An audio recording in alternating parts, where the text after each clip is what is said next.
Hello, everybody. Mike Patton, aka the General, coming at you again. And tonight's a big night for all the NBA fans. Basketball season is returning. You got the Cleveland Cavaliers hosting the New York Knicks. You got the Warriors on TV. Everybody's excited, especially with the way NFL season is definitely looking a little rough out there. I'm pretty sure people need a good diversion away from the sloppy product that's been placed out there. As far as the NBA season, I really am interested to see how Derrick Rose does for the New York Knicks. I know it probably sounds like, well, why? Because he always gets injured. I know. He gets injured a lot. I know this. But, when someone's playing for a contract, it's almost like they magically have healing powers and they start playing well. So definitely that's one thing to watch out for. I wouldn't be surprised if he averages about 18 points a game, 18 to 20 points a game, perhaps. But the biggest surprise for me would be if he actually stays healthy the entire season. Him and Joakim Noah both staying healthy for the Knicks would be a good thing. Definitely would get them in the playoffs. Not sure it would get them a high seed in the playoffs. Maybe get them around a 5 or 6 seed. But other than that, hey, it'd be nice to see them healthy for a change. I know they weren't when they played for the Chicago Bulls. Oh, well. Speaking of the Bulls, Dwayne Wade in Chicago. That's definitely going to be interesting to watch because you have 3 people starting for you in Jimmy Butler, Rajon Rondo, and Dwayne Wade, who really aren't three-point shooters. So who's going to stretch the floor for them to penetrate and make some things happen? You have, a couple candidates on that team. You got a couple candidates on that team. Honestly, they're going to have to find some ways to get their shooters in the lineup. Maybe to go small, maybe to go big. I don't know. But there are a few shooters on that team. Will be interesting to see how they kind of mix them up with the playmakers they have. And it's definitely going to be interesting to see how Butler, how Dwayne Wade, and how Rajon Rondo get along together on the court. From all the reports you hear is Dwayne Wade's barking out signals and things like that. We'll see how that goes, and we'll see who snaps and who doesn't, and see if Rajon Rondo keeps it together as well, because he's been known to be a mercurial player also. Speaking of the place where he came from last year, let's speak of Rajon Rondo. Let's speak about the Sacramento Kings. Sacramento Kings and the Boogie Cousins saga continues. Now you've got Rudy Gay, who reportedly told George Karl when he came there, "Welcome to hell." Wow, great way to welcome your new coach, Rudy. Great way. And he was out within a year. But anyway, they've got some problems there. They've got a new arena, but that's probably the only good thing you can really say at this point. It's just a state of dysfunction. And until ownership, players, coaches, everybody gets on the same page, I don't think you'll have very much of anything in Sacramento. I'm sorry, Sacramento Kings fans, but the new arena will probably be the only source of excitement this year. Let's move down to Southern California and the Los Angeles Lakers. They got Brandon Ingram out there. He's going to have to work his way in the starting lineup, which, hey, I can't knock the Lakers for trying to make him earn the spot instead of giving it to him. That ought to be interesting to watch how he continues to groom himself and get ready to actually, earn more playing time. As far as the guards on the team, you got Jordan Clarkson and you got Russell, D'Angelo Russell. And it's going to be interesting to see how those two make it together, or if they actually end up starting together, because I know they put Lou Williams out there, which is a mistake. That guy's not a two guard. He's a guy that comes in off the bench and get buckets. That's what Lou Williams is. But anyway, I digress. I'm not the coach. So I think more Jordan Clarkson and D'Angelo Russell together would actually be a good combo. As far as the guy I'm interested in watching to see on that team is Julius Randle. I want to see how he handles the new system. I think he'll be able to handle the ball a little bit more and push the tempo, which will actually suit him. But, of course, he still needs to work on that mid-range jump shot. And then I think at that point, his game takes the next step. And I think he could potentially average a double-double this year. Potentially. Of course, he has to stay healthy, too. And he can't be, having the knick-knack injuries that are, curtailing his play on the court. Another team that to keep an eye out for is the Philadelphia 76ers.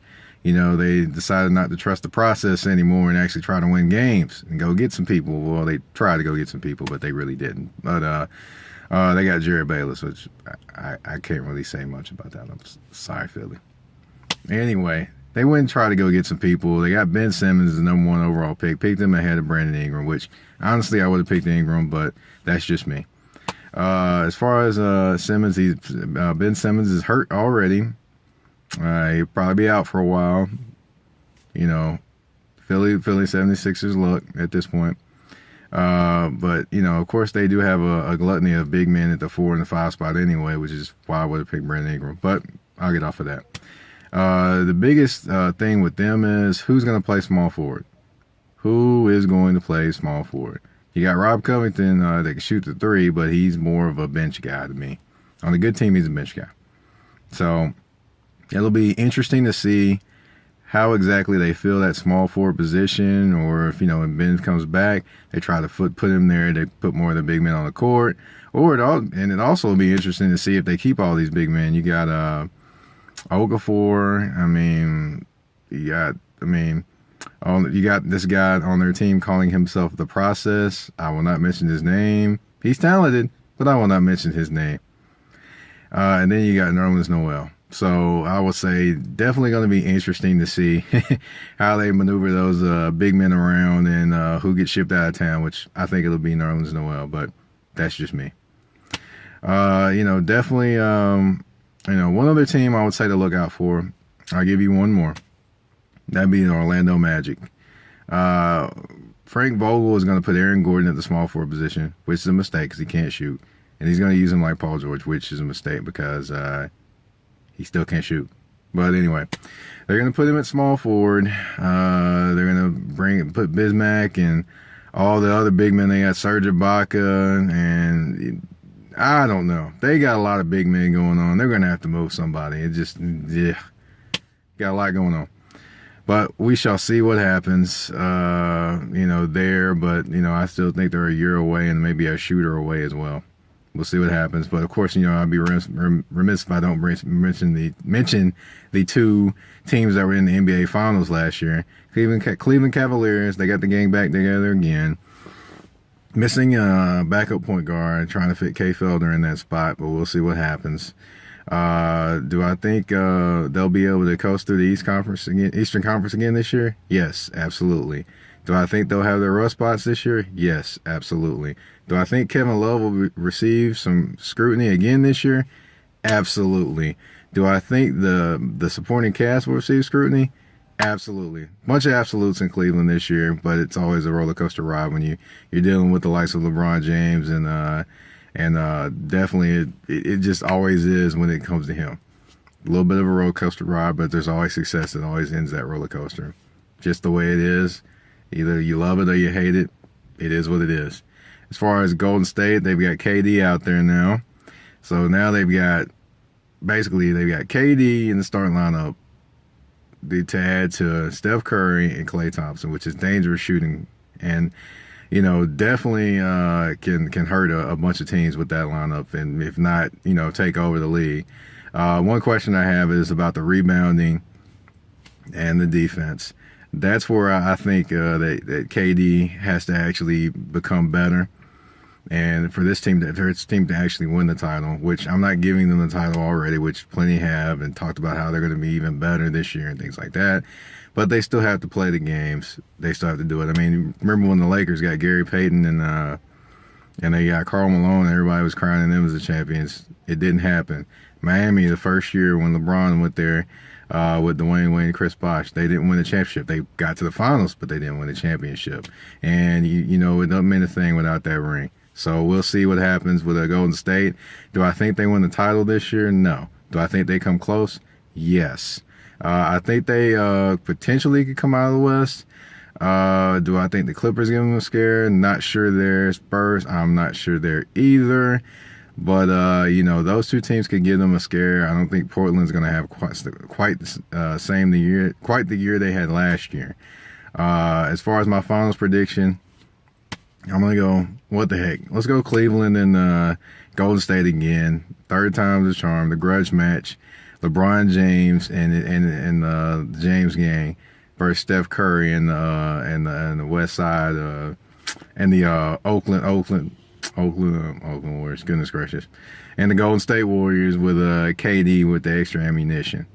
As far as the champions this year, I'll leave that to be determined. Didn't think I was going to give you everything, did I? Did you? No. Let you be in a little bit of suspense there. But I did give you my two finals, people. All right. Let's enjoy basketball season. It's Mike Patton, a.k.a. The General. You can find me on Twitter at General_MP. Let's enjoy some basketball, folks. Hey, don't forget about NFL, but hey, NFL, please get it together. Get it together. These primetime games, yikes. Peace.